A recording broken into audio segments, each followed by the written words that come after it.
everyone, welcome to my YouTube channel. In this video we are going through the basic settings of Final Cut Pro. Click on the Final Cut Pro here and go to preferences, and when you open the preferences panel you will be seeing these kind of settings there. Don't you worry about it, we will be checking these settings one by one, so be right with me. At first, in the playback, make sure the background render is disabled. Nowadays Apple has made his chips so fast that you even don't need to render them in background. They will be just giving you the smooth playback whenever you are working on a video. But in case you have many effects and layers stacked over each other, you can do the manual render to have a smooth playback of the video. Now let's come to playback settings. Create optimized media for multicam clips, untick this one also. If a frame drops, stop playing and untick this one also. So see here, if you have you need to check the warning if you have a disk frame drops are due to disk performance, then you can tick this one on. Now let's move to the general setting. Here we have the time display, which is the same format I guess we use everywhere in every editing software, which is hour, minutes, seconds and frames.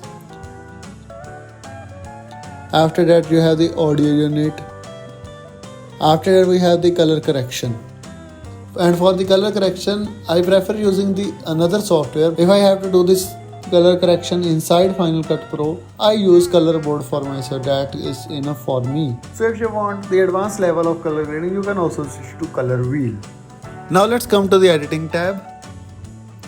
So here I have the show detailed trimming feedback, position playhead after edit operation. I have ticked both of them, and after that duration of the audio fade. This is the audio transition we tell Final Cut Pro to use.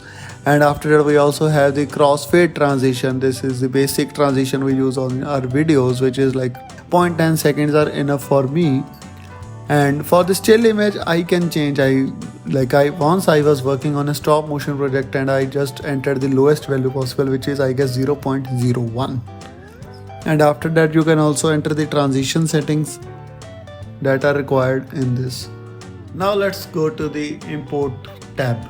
So many people ask me question that they have very huge library for Final Cut Pro and the basic settings they are doing wrong. They copy to library storage location. It's not their fault. This is the setting provided by Final Cut Pro by default to us. So always use leave files in place if you are working on a project that you already have the raw data with you. And you will notice the variation of project size in both of them. And after that keywords are done and rest of the settings you can see on the screen. Other than that, make sure create optimized media and create proxy media. These both are unticked. Whenever you need to have the optimized or the proxy media, you can do it manually. After the import tab, let's now move on to the destination tab.